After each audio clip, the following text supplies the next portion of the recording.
let's talk about how to avoid repeating our parents' less ideal parenting techniques and behaviors.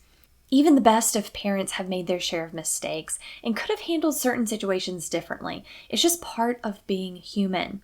And while we may not hold resentment around how our parents did things, that also doesn't mean that we want to carry on all of their behaviors and ways of doing things, right? So that said, you may have professed at some point in your life, I will never do or say blank that my parents used to say or do. I've been there, I've done that. And I used to say, I never want to be as anxious as my mom and worry about things that are trivial. Or I'll never be as quick to react or hold a grudge as my dad and his side of the family has been known to do. But guess what? I was frequently reminded in my teen years and early 20s by friends and family of just how much like my parents I was. Have you ever been there? And how does that make you feel when you hear from another person that you're exhibiting the very patterns and behaviors that you disliked in your own parents or caregivers?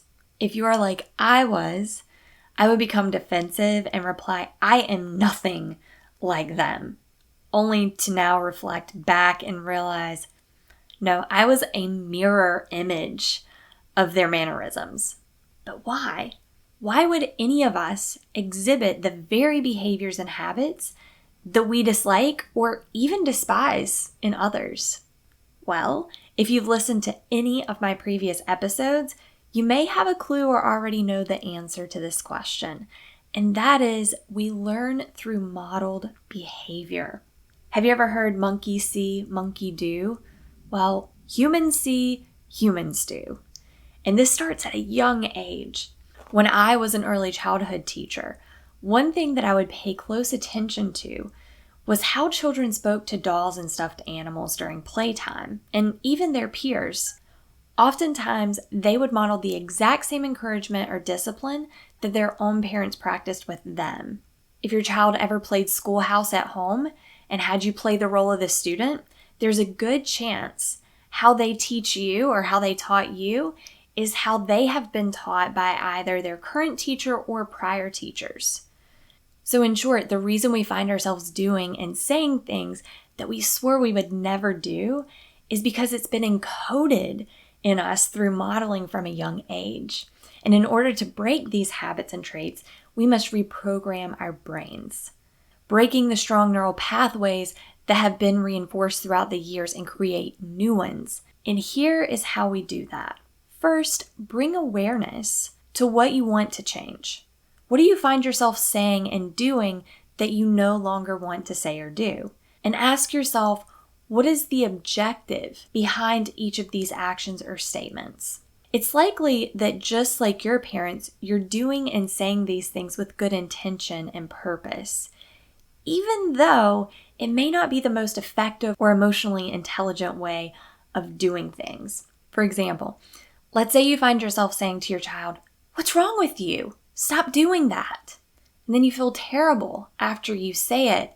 And remember what it felt like to hear those same words from your own parents. So here are important things to note and questions to ask and answer in order to make changes to these undesirable behaviors. First, realize there's a reason behind everything we say or do, none of which makes you a bad person.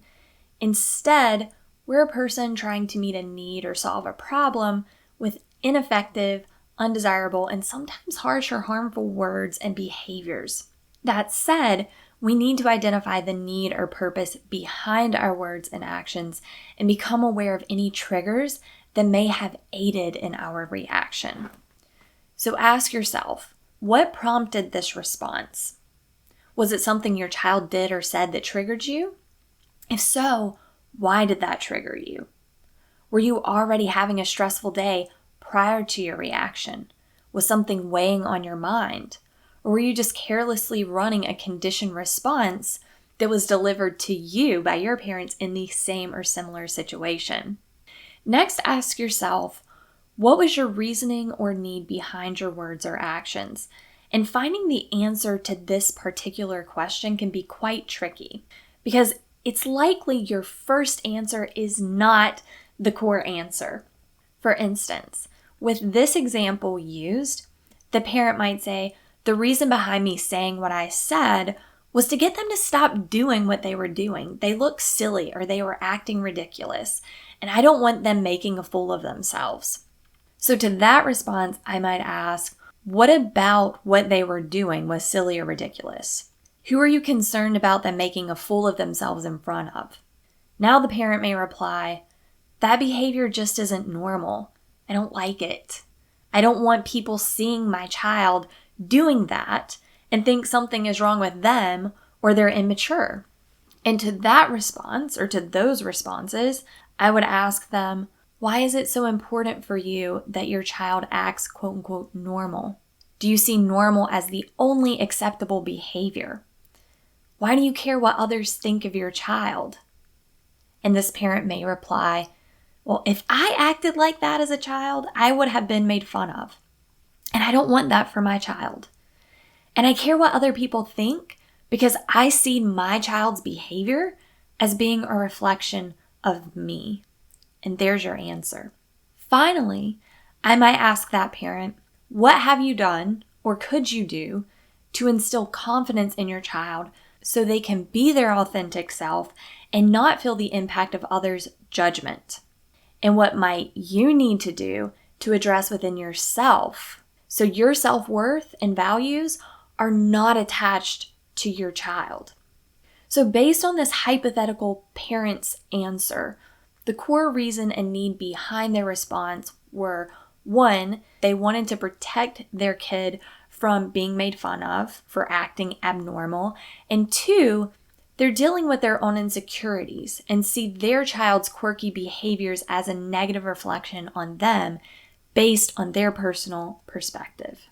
Continuously asking ourselves why we feel and react in the ways we do and addressing the root of why we did and said what we did is a key step in reprogramming our reactions because we are now aware of why we are doing and saying certain things. And once we have the root answer, we can then begin to ask ourselves how we want to go about addressing these core needs. How can I do this differently next time or better communicate what I truly mean or want or need? So to answer the initial question for today's topic, how do we avoid parenting like our parents, or even how do we break or reprogram for poor habits and behaviors? The answer is to ask yourself a lot of questions and keep asking those questions until you drill down to the root answer. So this is all for today's episode of Parenting with Emotional Intelligence. I hope you found it valuable. If you would like to learn more or have questions, I encourage you to check out generationeq.org, where you can find out all this information about Generation EQ, what I do, what I offer. You can also contact me through there. I have the link in the show notes below. But until next time, live and lead with an open heart and an open mind. Thanks for watching.